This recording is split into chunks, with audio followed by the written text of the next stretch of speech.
Hello बच्चों, आज का हमारा टॉपिक है न्यूक्लियोफिलिक सब्स्टिट्यूशन रिएक्शन। ठीक है, तो हम समझते हैं न्यूक्लियोफिलिक सब्स्टिट्यूशन रिएक्शन क्या होता है, कितनी तरीके से होती है ये रिएक्शन, कहाँ पर इसकी इम्पोर्टेंस है। दूसरी चीज, बोर्ड के अंदर बहुत ही ज़्यादा पूछी जाने वाली रिएक्शन है। डायरेक्ट नहीं आती कि SN1 SN2 आ भी सकती है अगर किस्मत अच्छी हो गई तो, ठीक है। अदरवाइज डायरेक्ट क्वेश्चन ना भी मिले तो वैसे आपसे पूछी जाती है, रिएक्शंस के मैकेनिज्म के थ्रू पूछ ली जाए, या फिर आपको कोई भी रैंडम रिएक्शन दी जाए उसका मैकेनिज्म पूछ लिया जाता है। तो बेसिकली जो हमारा पहला चैप्टर है ऑर्गेनिक का, हेलो एल्केन हेलो एरीन, ठीक है, उसके अंदर बहुत ही इंपॉर्टेंट ये रिएक्शन कवर होती है, that is nucleophilic substitution reaction. ठीक है, दो तरीके के न्यूक्लियोफिलिक सब्स्टिट्यूशन रिएक्शन हमारे सिलेबस में है, that is SN1 reaction and second is SN2 reaction. ठीक है, आज जो हम कवर करने वाले हैं वो कौन से रिएक्शन कवर करने वाले हैं? SN1 reaction. ठीक है, कौन से, मतलब हम बेसिकली पहले समझते हैं SN1 होता क्या है, देन हमें ये चीज देखनी है कहाँ पर किस रिएक्शन को देख के हमें पता लग जाएगा। मतलब आपको दो पर्टिकुलर कोई रिएक्टेंट्स दे रखे हैं, ठीक है, ऑलराइट। तो इन दो रिएक्टेंट्स के अंदर किसमें SN1 रिएक्शन फास्ट होगी, क्यों होगी, है ना, हमें रीजन ही पता होना चाहिए क्यों होगी इसके अंदर, पर्टिकुलर इसी के अंदर ही क्यों रिएक्शन फास्ट होगी। ठीक है, या आपको कोई भी दो रिएक्टेंट्स दे दिए गए हैं और उसके अंदर पूछ लिया जाए किस में रिएक्शन होगी और किस में रिएक्शन नहीं होगी। ठीक है, जैसे फॉर एग्जांपल कोई भी है, लाइक आपको एक बेंजाइल अल्कोहल दे रखा है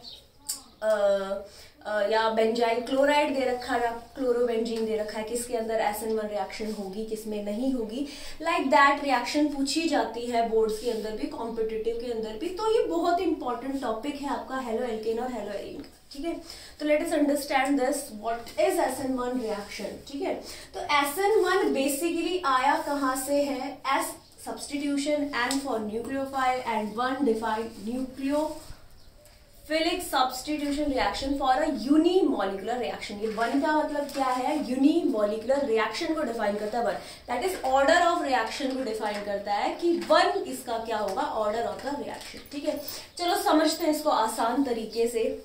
ठीक है, न्यूक्लियोफिलिक सब्स्टिट्यूशन का मतलब क्या होता है भाई? सब्स्टिट्यूशन। ठीक है, N फॉर न्यूक्लियोफिलिक। ठीक है, आ गई बात समझ में।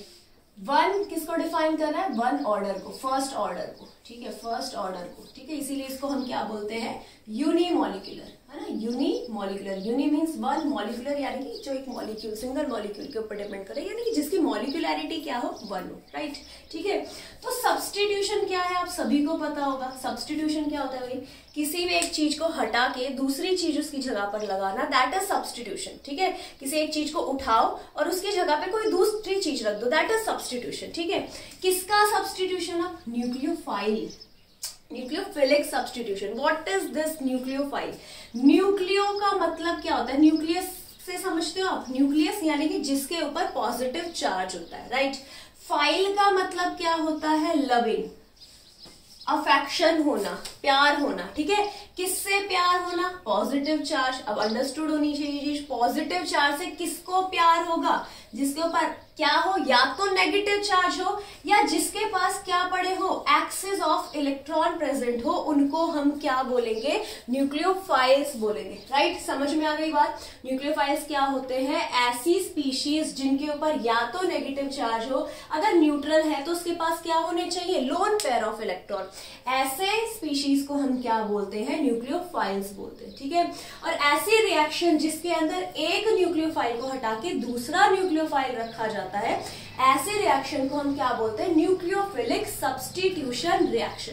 ठीक है, इसको बोलते हैं न्यूक्लियोफिलिक सब्स्टिट्यूशन रिएक्शन। ठीक है, फर्स्ट ऑर्डर का मतलब जिसमें ओवरऑल रिएक्शन किसके ऊपर डिपेंड कर रहा है? किसी एक रिएक्टेंट की कॉन्सेंट्रेशन के ऊपर डिपेंड कर रहा है, उसको हम क्या बोलते हैं? Nucleophilic substitution reaction for a first order या यूनिमोलिकुलर रिएक्शन। ठीक है, चलो तो इसको समझते हैं पहले, क्या क्या चीजें इसके लिए इंपॉर्टेंट है जो हमें ध्यान रखनी है, जहां से क्वेश्चंस पूछे जाते हैं, और किस तरीके से इस चीज को हम आसान बना सकते हैं। ठीक है, देखो पहली चीज जो आपको SN1 के लिए ध्यान रखनी है वो क्या ध्यान रखनी है कि SN1 जो रिएक्शन होता है ना, वो 2 स्टेप रिएक्शन होता है। कितने स्टेप में होता है ये? 2 स्टेप में रिएक्शन होती है। कितने स्टेप में होती है? 2 स्टेप में रिएक्शन होती है। ठीक है, पहला जो स्टेप होता है वो क्या होता है, उसमें कार्बोकेटायन की फॉर्मेशन होती है। किसकी फॉर्मेशन होती है? Carbocation. What do you mean by carbocation? Carbo यानी कि कार्बन, कैटायन यानी कि किसके, कार्बन पे जब कैसा चार्ज हो, पॉजिटिव चार्ज हो, तो ऐसे कार्बन को हम क्या बोलते हैं? Carbocation, right. दूसरा जो स्टेप होता है ये, इसमें क्या होता है? Attack of nucleophile. Attack of nucleophile, वो जो खाली जगह कार्बन के पास एक बची हुई है उसके ऊपर अब आके कौन जुड़ जाएगा? न्यूक्लियोफाइल जुड़ जाएगा, राइट। तो ये 2 स्टेप आपको बेसिकली ध्यान रखना है। पहले स्टेप में क्या होगा? कार्बोकेटायन की फॉर्मेशन। और ये जो पहला स्टेप होता है ना, ये कैसा होता है? स्लो स्टेप, और इसी को ही हम बोलते हैं RDS. RDS means rate determining step. ठीक है, जहां से हमें रेट का पता लगता है वो कैसा स्टेप होता है? किसी भी रिएक्शन मैकेनिज्म में स्लो स्टेप होता है। ठीक है, तो उस स्लो स्टेप रिएक्शन मैकेनिज्म के अंदर जितनी रिएक्टेंट की कॉन्सेंट्रेशन होगी वो ही क्या होता है? Order of reaction, right. दूसरा जो स्टेप होता है ना, ये रिएक्शन में कैसा स्टेप होता है? फास्ट स्टेप होता है। ठीक है, क्यों होता है उसके बारे में भी हम बात करेंगे भी। ठीक है, पहले 2 चीज हमें ध्यान रखनी है। पहला, 2 स्टेप में रिएक्शन होगी SN1, जो जिसमें पहला स्टेप कैसा होगा? स्लो, और होगा क्या उसमें? कार्बोकेटायन की फॉर्मेशन होगी। दूसरा जो स्टेप होगा वो कैसा होगा? फास्ट, और वहां जनरली क्या होगा आपका? Attack of nucleophile. ठीक है, सेकेंड चीज जो तुम्हें ध्यान रखनी है वो क्या याद रखनी है कि जो SN1 रिएक्शन होती है वो किसकी प्रेजेंस में होती है? Polar protic, polar protic, polar protic solvent, polar protic solvent की प्रेजेंस में वो क्या होती है? रिएक्शन होती है। क्या मतलब होता है पोलर प्रोटिक का? पोलर का आपको मतलब पता ही है। ठीक है, पोलर क्या होता है? जिसपे पार्शियली नेगेटिव पॉजिटिव चार्ज हो, चार्ज सेपरेशन हो, that is polar solvent. Generally हम ऐसे डिफाइन करते हैं। प्रोटिक क्या होता है? जिसके पास H पॉजिटिव आयंस प्रेजेंट होते हैं उसको हम क्या बोलते हैं? प्रोटिक। फॉर एग्जाम्पल H2O की अगर हम बात करें, ठीक है, तो H2O में ऑक्सीजन पे पार्शियली नेगेटिव चार्ज और हाइड्रोजन पे पार्शियली कैसा होता है? Positive charge. तो इसको क्या बनाता है? पोलर बनाता है। दूसरा इसके पास क्या है? H पॉजिटिव आयन भी प्रेजेंट है, तो इसको ये क्या बनाता है? पोलर प्रोटिक सॉल्वेंट बनाता है, राइट। ठीक है, तीसरी जो कंडीशन होती है इसकी, वो तीसरी कंडीशन क्या है कि यहाँ पर आपका जो न्यूक्लियोफाइल होता है वो कैसा होता है? वीक होता है। न्यूक्लियोफाइल जो होता है वो आपका कैसा होता है? वीक न्यूक्लियोफाइल होता है। समझ में आ गई? ये 3 चीजें हमें ध्यान रखनी है। ठीक है, पहला SN1 2 स्टेप में होगा। फर्स्ट स्टेप स्लो होगा क्योंकि वहां पर बॉन्ड टूटते हैं और कार्बोकेटायन की फॉर्मेशन होती है। दूसरे स्टेप में अटैक होता है, दैट इज फास्ट स्टेप। ठीक है, दूसरी चीज जो ध्यान रखनी है, सॉल्वेंट कैसा यूज करना है? Polar protic solvent, right. तीसरा, यहाँ पर जो न्यूक्लियोफाइल होगा वो कैसा होगा? Weak nucleophile, right. ये 3 इंपॉर्टेंट चीजें हैं जो ध्यान रखनी है। आगे देखो रिएक्शन होता क्या है रिएक्शन में और किस तरीके के क्वेश्चन बोर्ड पूछता है। ठीक है, लेट्स से हमारे पास कोई भी एक कंपाउंड है, ठीक है, हाइड्रोजन, यहाँ पे कोई भी एल्काइल ग्रुप है, यहाँ पे भी कोई भी एल्काइल ग्रुप है और यहाँ पे कोई भी हैलोजन अटैचेस। ठीक है, ये कार्बन कैसा कार्बन है भाई? Chiral carbon. कैसा कार्बन है? Chiral carbon. हमें कैसा कार्बन लेना है? जनरली यहाँ पे कायरल कार्बन की हम बात करते हैं। ठीक है, ऐसा, लेकिन ऐसा जरूरी नहीं है कि SN1 खाली कायरल कार्बन में ही या कायरल कार्बन ही शो करता है। ऐसा कुछ नेसेसरी कंडीशन यहाँ पे नहीं है। यहाँ पे मैं इसको बता रही हूँ कि ये कायरल कार्बन है। कैसे कायरल कार्बन? कायरल कार्बन क्या होता है? ऐसा कार्बन जिसके साथ 4 डिफरेंट ग्रुप जुड़े होते हैं, 4 डिफरेंट ग्रुप अटैच होते हैं, उसको हम क्या बोलते हैं? Chiral carbon. ठीक है, इस कार्बन के साथ देखो एक हैलोजन है, एक हाइड्रोजन है, एक एल्काइल ग्रुप है और यहाँ R' का मतलब अदर देन दिस। अगर यहाँ मिथाइल है तो यहाँ इथाइल हो, अगर एक जगह इथाइल है तो दूसरी तरफ प्रोपाइल हो। इस तरीके से 2 अलग ग्रुप अटैच होने चाहिए, राइट। तो हमारा कायरल कार्बन वो कहलाएगा। ठीक है, चलो देखते हैं रिएक्शन के अंदर। सबसे पहले हमने क्या बात की थी कि 2 स्टेप में रिएक्शन होगी, तो पहले हम स्टेप फर्स्ट को देखते हैं। स्टेप फर्स्ट में क्या कहते हैं? लेट्स से हमारे पास एक रिएक्शन में रिएक्टेंट लिया है, कोई भी रिएक्टेंट हो सकता है ये। ठीक है, तो ये जो कार्बन है, अब आपको पता है, देखो जनरल इंफॉर्मेशन दे रही हूँ जो सभी को पता है, लेकिन यहाँ से कुछ क्वेश्चंस बन जाते हैं इंपॉर्टेंट। जो बोर्ड कई बार जिसके ऊपर क्वेश्चन पूछ चुका है, तो हमें ये चीज छोटी छोटी चीजें पता होनी चाहिए। ये जो कार्बन हमें आप दिख रहा है यहाँ पे, ये जो हाइब्रिडाइजेशन इस कार्बन की कैसी हाइब्रिडाइजेशन है, sp3 हाइब्रिडाइजेशन, और शेप कैसी इसकी, टेट्राहेड्रल शेप है। कैसी शेप है, tetrahedral shape, right. sp3 hybridised है और शेप कैसी है, टेट्राहेड्रल। अब बताओ हमें किसकी प्रेजेंस में रिएक्शन करानी थी, PPS, पोलर प्रोटिक सॉल्वेंट। ये पोलर प्रोटिक सॉल्वेंट बेसिकली इसके क्लीवेज में हेल्प करेगा, राइट, ठीक है। कैसे हेल्प करेगा, हमें पता है कार्बन पे और यहाँ पे हेलोजन की अगर हम बात करें तो हेलोजन की इलेक्ट्रोनेगेटिविटी की वजह से हेलोजन पे पार्शियली नेगेटिव चार्ज और कार्बन पे कैसा पार्शियली पॉजिटिव चार्ज होता है, राइट, ठीक है। तो पहले स्टेप के अंदर ये बॉन्ड टूटता है और किसकी फॉर्मेशन होती है, कार्बोकेटायन की फॉर्मेशन होती है। किसकी फॉर्मेशन होती है, कार्बोकेटायन की फॉर्मेशन। कार्बोकेटायन क्या होता है, जब कार्बन पे पॉजिटिव चार्ज होता है तो उसी को हम कार्बोकेटायन बोलते हैं, राइट। तो ऐसे स्टेप में जो ये स्टेप होता है ना, ये आपका कैसा स्टेप होता है, स्लो स्टेप। कैसा स्टेप होता है, स्लो स्टेप, क्योंकि सिंस यहाँ पे बॉन्ड डिसोशिएट हो रहा है, बॉन्ड टूट रहा है, तो रिएक्शन ऑब्वियसली थोड़ी क्या होगी, स्लो होगी। इस रिएक्शन को टाइम लगेगा होने में, ठीक है। तो ये जो स्टेप होता है ये कैसा होता है, स्लो स्टेप होता है। कैसा स्टेप होता है, स्लो, ठीक है। अब जैसे ही यहाँ पे कार्बोकेटायन की फॉर्मेशन हो गई, देखो ये पॉइंट जो है ना वो बहुत ही समझने का पॉइंट है। यहाँ पर जो शेप थी वो टेट्राहेड्रल शेप थी। कैसी शेप थी, टेट्राहेड्रल। जैसे ही ये हेलोजन यहां से निकला, जैसे ही ये हेलोजन यहां से निकला, इसकी शेप और हाइब्रिडाइजेशन sp3 से कैसी हो गई, sp2, और शेप टेट्राहेड्रल से इसकी कैसी हो गई है, ट्राइएंगुलर प्लैनर। कैसी हो गई है, ट्राइएंगुलर प्लैनर, ठीक है, राइट। यानी कि कैसे था पहले, जैसे सपोज यहाँ एक कार्बन है, ठीक है, यहाँ एक कार्बन है सेंटर में, राइट।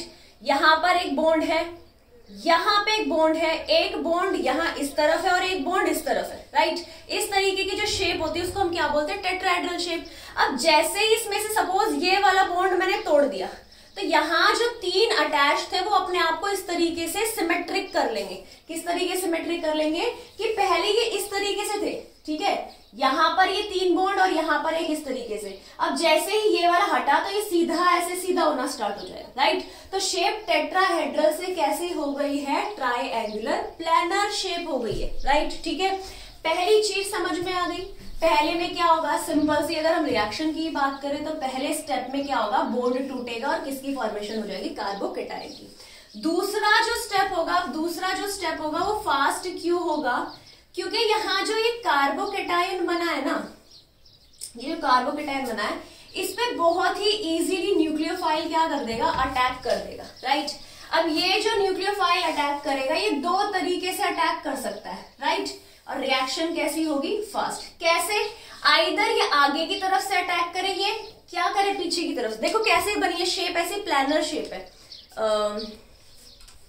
ये है ट्रायंगुलर प्लैनर शेप, कि आपके पास लेट से बीच में सेंटर के अंदर एक कार्बन है, यहाँ एक बॉन्ड है, यहाँ एक बॉन्ड है और एक बॉन्ड ऐसे ऊपर की तरफ है, राइट, ठीक है। तो ये ट्रायंगुलर प्लैनर शेप हो गई, ठीक है। अब न्यूक्लियोफाइल आगे की तरफ से भी अटैक कर सकता है या फिर पीछे की तरफ से भी अटैक कर सकता है। अगर आगे की तरफ से अटैक करेगा तो ये बॉन्ड ऐसे पीछे की तरफ मूव हो जाएंगे, और पीछे की तरफ अटैक करेगा तो ये बॉन्ड इस तरीके से मूव हो जाएंगे। समझ में आई बात। तो बेसिकली दो तरीके से यहाँ पे कंपाउंड बनेगा। आइदर फ्रंट साइड से अटैक करेगा तो आपके पास क्या मिल जाएगा, इस तरीके से R, यहाँ R' और यहाँ पे आपका क्या आ गया, न्यूक्लियोफाइल। यहाँ पे आपका क्या आ गया, न्यूक्लियोफाइल, ठीक है। और अगर बैक साइड से अटैक करेगा तो ये क्या हो गया, अब इस साइड आ जाएगा और न्यूक्लियोफाइल कहाँ से, यहाँ पीछे की तरफ से अटैक करेगा।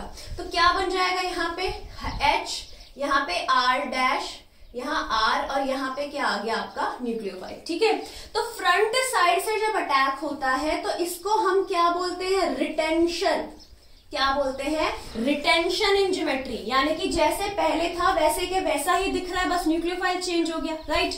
और जो ये पीछे की तरफ से जब न्यूक्लियोफाइल अटैक करता है तो इसको हम क्या बोलते हैं, इन्वर्जन इन ज्योमेट्री। इन्वर्जन मतलब इन्वर्ट हो गया, पहले न्यूक्लियोफाइल आगे की तरफ दिख रहा था, अब न्यूक्लियोफाइल कहाँ दिख रहा है, पीछे की तरफ दिख रहा है, राइट। तो इसको हम क्या बोलते हैं, इन्वर्जन इन कॉन्फ़िगरेशन, राइट। तो बेसिकली SN1 जो रिएक्शन होती है वो दो तरीके के कंपाउंड बना सकती है, ठीक है। Either they can retain their geometry और they can invert their geometry.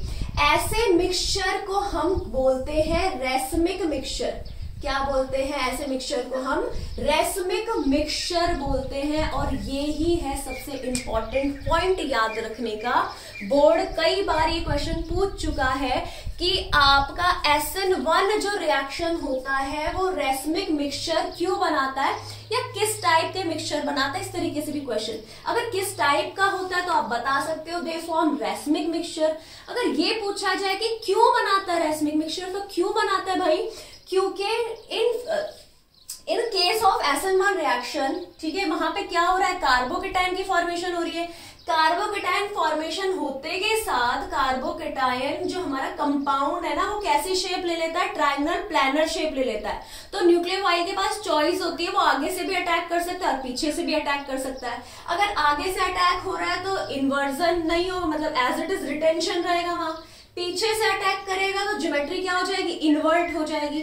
तो दोनों तरह के वो मिक्सचर प्रोड्यूस कर सकता है, ठीक है। इसीलिए हम इसको क्या बोलते हैं, रेसमिक मिक्सचर बोलते हैं। ऑलराइट।